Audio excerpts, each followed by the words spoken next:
Good day, men and women of God. I pray that everybody's doing well. This morning, it started yesterday. Yesterday was, I overworked myself. I pushed myself too hard, doing way too much. And I got tired. I got weak. I felt my strength leaving. I worked myself up so until I got a migraine headache. And that's something I've suffered with in the past, and just it all came back on me again at one time.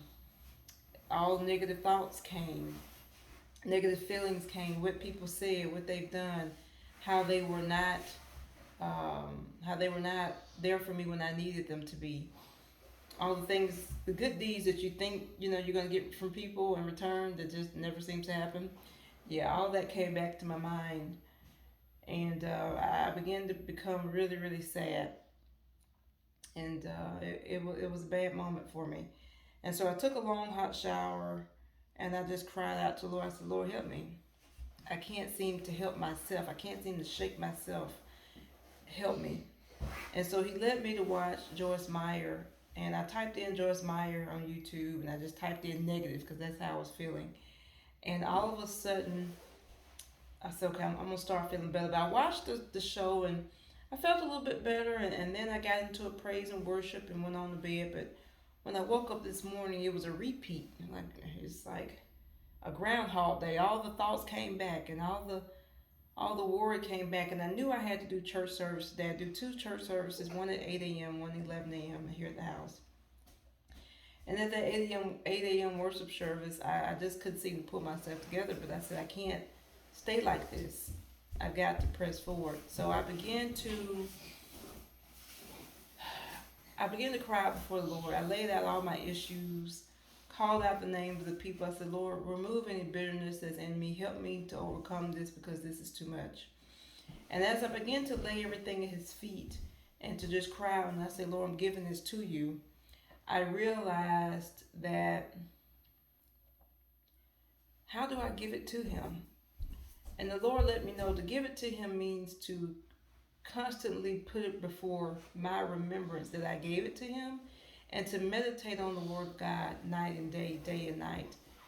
And when you say meditate, if it's just one scripture, think about that scripture and what it means to you and how God has blessed you with that scripture. Don't just meditate on your negativity and your thoughts.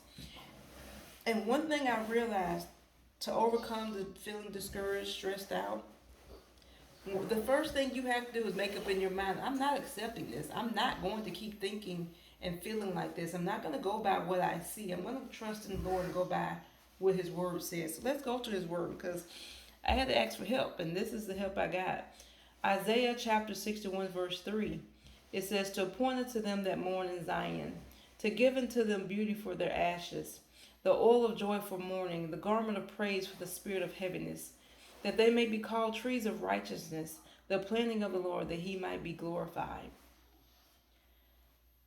To give them beauty for their ashes, to have ashes means you've had to go through the fire, you've gone through something, and you've been burnt.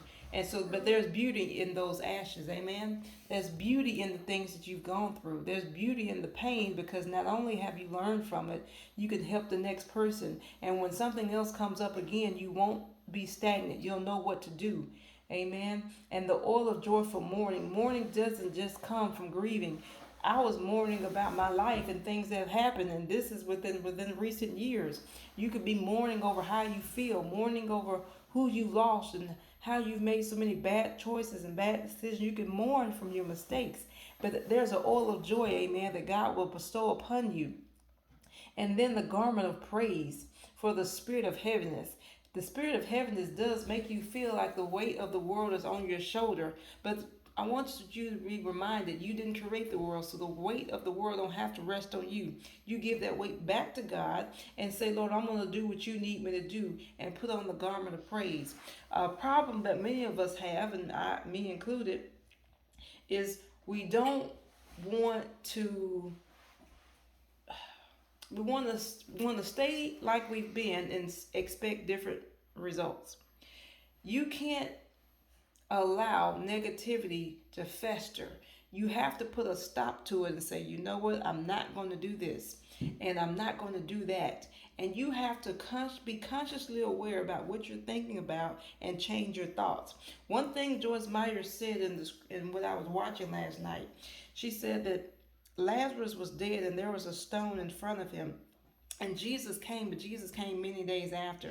When Jesus came, he said for someone to move the stone. He could have moved it, he didn't. He could have told Lazarus to move it, he didn't. He said someone can move the stone.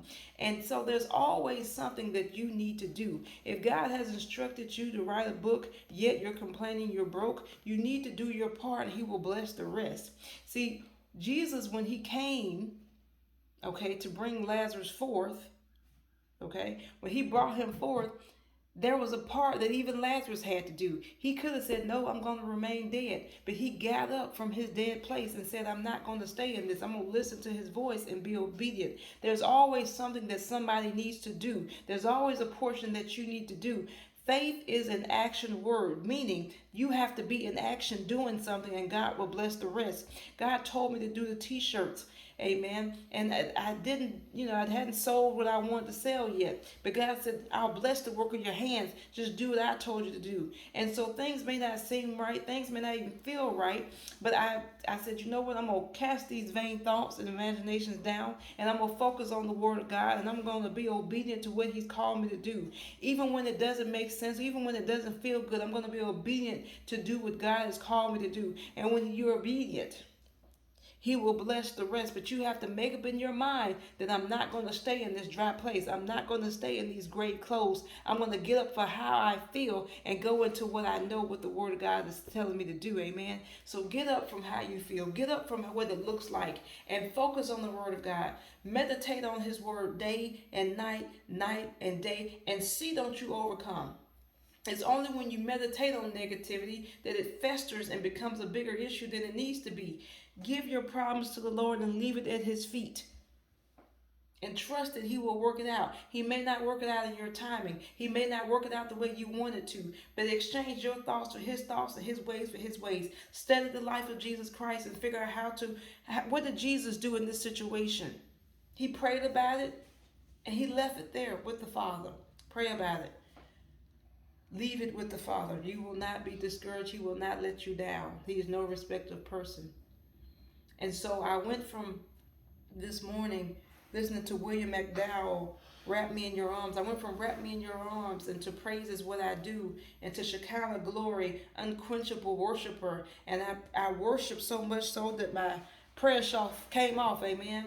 You praise your way through and you will get through it. Amen. And I'm listening to Richard Smallwood, Holy Art Thy God. Oh my goodness, that song, I ain't gonna say almost. It had me on the floor, amen. So I'm just thankful. You don't have to feel discouraged. You don't have to feel dismayed. Know that God is God and he created all. God sees all, God knows all, God is all. My next shirt, thank you.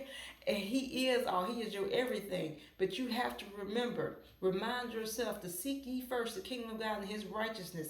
It's when you seek your own path, your own things, your own way, and then you try to add to it yourself and then say, Lord, meet me where I'm at. That's where you're going to have a problem. What you have to do is say, seek ye first the kingdom of God and his righteousness. Find out what he wants you to do. Live holy and watch him add things unto you. And you don't have to worry. You don't have to be afraid. He is with you. Amen. And so I pray right now, everybody in the sound of my voice, that the spirit of heaviness leaves, that the spirit of rejection leaves, the spirit of fear leaves, that you put on the oil of joy, that the garment of praise is upon you, and that you live life victoriously from this day forward. Amen. Amen. If you listen to the solution, of what I'm telling you, you're going to come out of it. And if you watch your confession, see, yesterday I kept saying I'm angry. And next thing I knew, I was angry. If you watch your mouth and become consciously aware of what you're thinking of, become consciously aware of what you speak, you have what you say you have. So I don't have the spirit of anger. I have the spirit of joy and praise in my heart. And I have the garment of praise. Amen. And if I got it, you got it too. In Jesus' name we pray. Have a blessed week. I'll see you guys later. Bye.